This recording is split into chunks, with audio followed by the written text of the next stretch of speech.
Welcome back to the channel. We're finally working on this again. Well, I'll say you guys are finally working on this again because I have been here. I just once again have been horrible on the old filming thing. So we've gotten a lot done, not as much as I want, but we've still gotten a lot done. A lot of things have taken me quite a while, but we're here. So since I have left you guys, we have extended our brake wiring. Finally got lights. That's all loomed up in there. All blinker, running light, brake light, reverse light, everything works.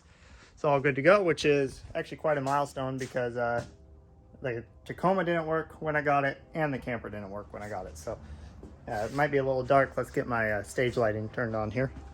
Make sure everything is to spec. Give her a little click. There we go. Now you might be able to see what's going on. So we got brake wiring ran extended. And when I did that, I ran 3 extra wires with it too, just in the factory loom. One's going to be for the brake controller for the trailer brakes, because with this truck, doesn't have the best of brakes anyways, and it's going to be pretty much at its load capacity, I imagine. I haven't scaled it at all, but this is some pretty heavy steel, coupled with the fact it's going to be having 6 tires. So I want to have a trailer brake set up on it. We have extended our brake lines, and I'll crawl underneath the truck and show you guys a little later, but this is actually a factory brake line. It worked out pretty well. It maxes out just as the shock maxes out, so it's not perfect, and eventually I will change that. But for right now, it's good enough. I think just one of those lines is like 50 bucks unless I go to my local line store, but I haven't even called them to see what their price is. So over here is the real beauty of what's been going on. I did this here and at work, and it was quite the time-consuming deal. That is all 3-inch stainless mandrel bent with a 3-inch Borla. I don't have a TIG welder here. My welder is capable, but the TIG welder is they have like a valve on them. There's no gas solenoid, and I just don't want to mess with that. I know it's easy, but I have a nicer welder at work. So I was fitting these up every day. Get back in the light here. I was fitting these up every day before work at like 3 in the morning. I'd take them down, I'd weld out 2 pieces, I'd come back, throw them on, do the next setup, and repeat and repeat. It took me about a week and a half of working on it, and I only get a half hour at work every day. So we got it all welded out. I'll start this up for you guys here soon. It is pretty loud for a camper, not gonna lie, but I know I've said it before, but those who haven't watched the videos, I do plan on diesel swapping this, so I just wanted to do one exhaust, do it right, and not have to worry about it. So that is a 3-inch stainless Borla. It'll be perfect for a TDI. I'll quiet it down. 3/4, it's a little loud. Also sounds a little cool though. So I have also gotten all the loom and all the wire ties. Rib nutted the world. See if I can get a better picture for you guys there. Rib nuts everywhere. Drill a hole, paint the hole so it doesn't rust. That's what everything's held in. This is actually 3/16 steel, so I could have drilled and tapped it, but I don't have a tap for M6. A pretty small hole, so I just decided to nut insert everything. I'll show you guys the tool I got off Amazon. Works great if you got the room for it. But so since I got all the loom in, I also got all the extra airline I need. So sorry about the camera flip there. So everything is long enough to go where it needs to go. I got this one line already plumbed up here. I put on some black heat wrap for the exhaust here, so I don't melt the bag or melt the shock. I'm not worried about the shock so much as the bag. This doesn't seem to get very hot, so I'm happy about that. The stainless itself does get pretty warm, but this wrap does a pretty good job. I shouldn't touch on the fact that my aluminum tie hangers are definitely not going to be permanent. I just can't find 3/8 stainless rod. I work at a metal shop. This stuff is expensive, so I don't want to order a whole stick when I only need 4 feet, and none of the other metal shops have it. So I'm just waiting for a job to come in where we get some, and I can just snatch it. We got our big power wire ran. This is 0 gauge, true 0 gauge. It is speaker wire, but it's oxygen free. I'm pretty sure it'll be fine. I have no worries about this. Once again, I'll crawl under the truck and show you how everything's ran, but we'll get under there in a second. That comes from up front, and I have like 4 sets of these battery terminals. They're off Amazon. They're pretty good. They have multiple different, woo, big zoom. They have multiple different ports in there that you can attach to. They're up to 0 gauge. They work great. I ran this loom back around everything. It's not fully tied up, and you've thrown a couple nut certs in here. And then it comes to this big 200 amp switching relay, and then that is fed back down. So essentially that's going to be on an auxiliary switch. I think I've talked about that. House battery, or sorry, vehicle battery is going to be separate than the house batteries. Alternator will charge all of them though, and the solar panels will charge all of them as long as I have the switch flipped with the ignition. But that's a long ways away. I've yet to find a second battery. So inside, I've been having one hell of a time with this. I decided to strip everything down because I'm doing a complete color change. So I need to do the door jams and everything else. But there was also body damage, and you guys might remember on that side. I might throw in a picture, probably not because I'll forget. But I've pushed out a lot over there. I'll show you when I get over there. But in here, this headliner and everything else has been such a fight. The headliner's destroyed, so I need to redo it. So I was planning on pulling it out anyways. But when it came time to pull in all the bolts and everything, not only does Toyota use thread locker on these, let me get the light for you. They use thread locker. This truck has, you know, a fair amount of rust in areas, and I don't know if this is an area, but I've had to drill out almost every freaking screw, and I have an impact screwdriver, and I have a couple of them. I tried different bits, everything. One of these, it snapped it off. It twisted it so hard it snapped the bolt, and the freaking thread didn't come out. So I've had to drill out all of them, and that's been it's been a fun process. My plan for today is to get the rest of the carpet out and prep the floor with some POR stuff, so that way I can roll POR rust treatment.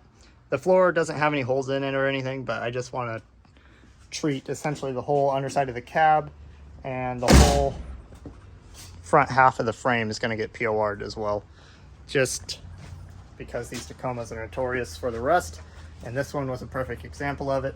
So any bit of it I can save is a win for me. We did the brake lines, like I said, but I also did an LSPV delete, which on these Toyotas is a load sensing proportioning valve. And essentially, as your truck gets weighed down, it changes how your brakes react. And I won't tell you one way or the other because I don't exactly know. All I know is this truck is going to have airbags. So when the airbags are filled up, even with the trailer or whatever else, it's always going to be the same height. So the load sensing valve is not going to do anything. It's just going to pretend it was stock. So I didn't really want that. I want something I can adjust. So I grab this light that I just left in here.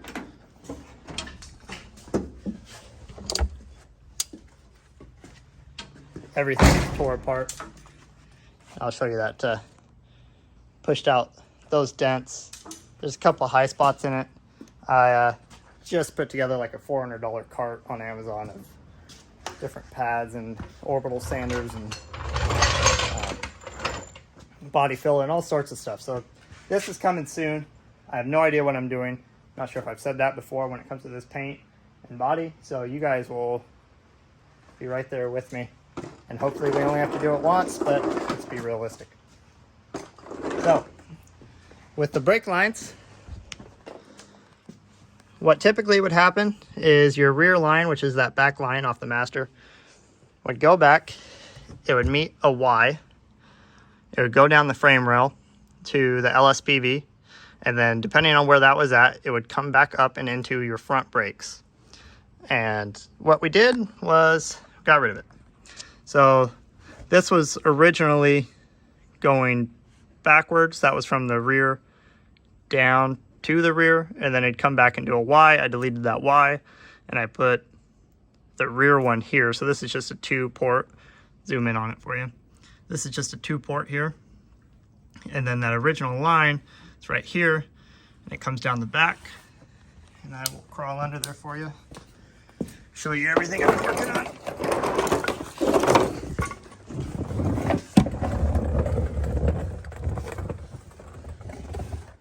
Get up in there.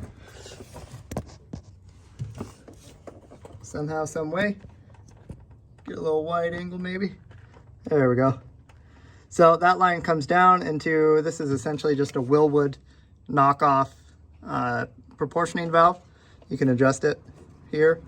I got that as tight as I could up in there. Once again, nut certs, saving the day. These come with adapters. They're like half inch MPT originally. So they come with adapters to 3/16, some standard something or another. Luckily, the brake roll that the brake line roll that I got came with the standard ones because I used all Toyota fittings aside from that. So here's our brake line running down the frame rail. Got a couple factory clips in. I added other clips though. This is one big brake line that goes all the way down. And the way I figured that out, all the bends and everything, was took some TIG rod and just laid it up against the frame and bent everything, and then I bent the brake line on the outside. I had enough room in here that when it came time to actually finish it all out, I just kind of bent it by hand with the actual brake line, but it was good. It was good to get that TIG rod, at least for the stretch out of the brake line, so I didn't have to do it twice.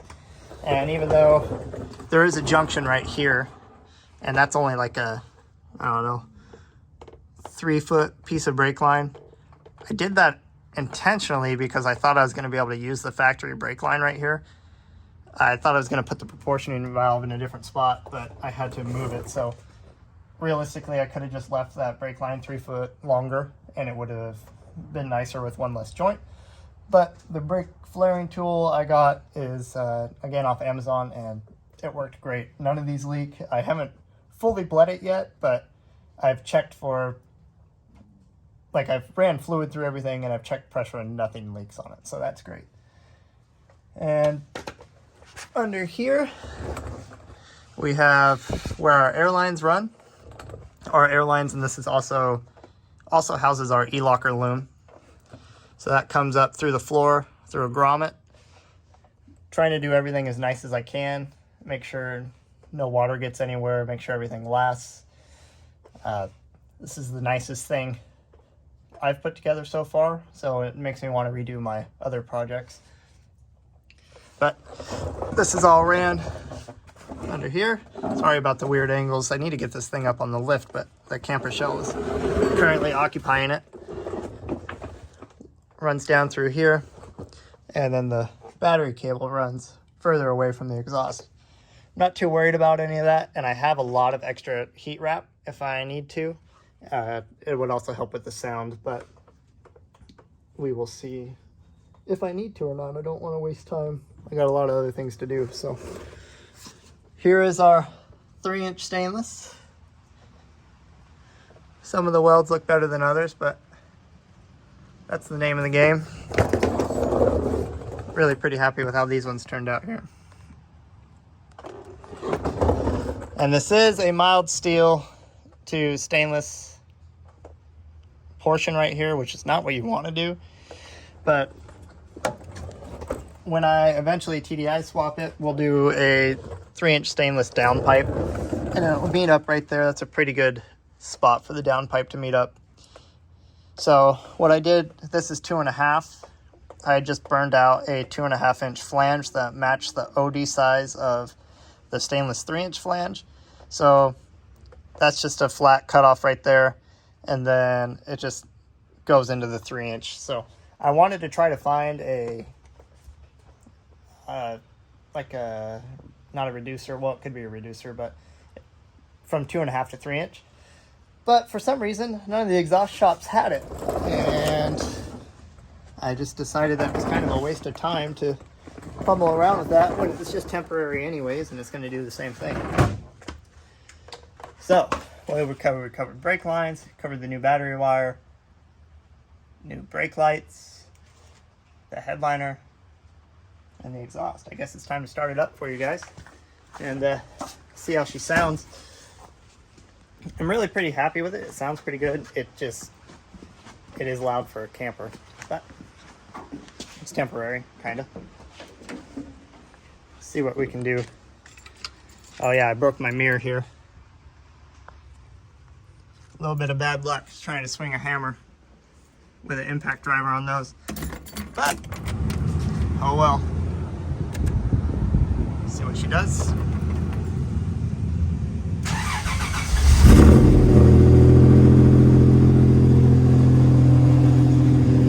Obviously, cold start's a little loud, but it does quiet down quite a bit. These 3.4s are really quiet at idle.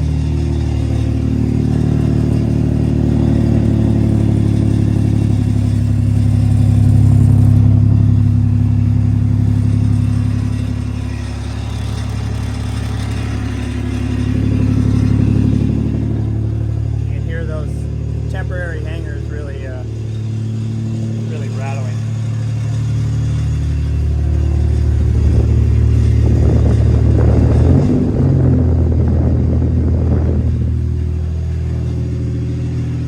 Yeah, so there's been a lot of progress on it.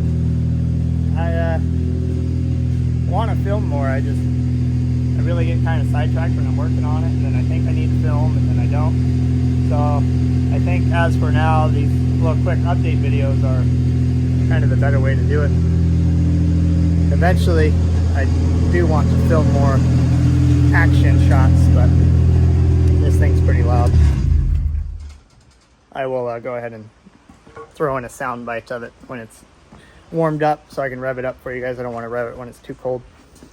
But that's where we're at. We've got a lot done. I plan on getting a lot more done this coming week. Like I said, I have a big cart coming with all the body fillers and stuff, and I have no idea what I'm doing, so that's going to take a fair amount of time. Ooh, that's something I've been working on too. So while I have been pulling all the windows and everything for paint, I've also swapped over to electric doors. These had manual doors in it originally. So I pulled out all the manual assemblies, put in the electric ones. I found there's a Toyota guy local to me that had a Tacoma that he was parting out, and it had all the electric internals. So I was able to get those for a relatively expensive deal, but still got them. So that's what matters. I wanted them, and I could not find a truck for the life of me in my price range that was an SR5. So we're going to make this one an SR5, and you won't even know the difference. Let's see. Got that all stripped down. I guess we can go ahead and get this carpet pulled out, so that way you get ready to do the POR like I was talking about. And once that's all out, I will go ahead and give you guys a quick update on that before I wrap the video up. There it is. She's out. Now you can see the rust. I got a fair amount of flakes right here, but to be honest, I think a lot of that's that sound deadener. And look how much of that sound deadener has came up. I don't even know where it's at. Doesn't look like it's on the bottom of the carpet, so I have no idea. But we'll get in there. We'll wire wheel all that. I'm probably going to call it a wrap for the day, but we'll get in there and wire wheel all that.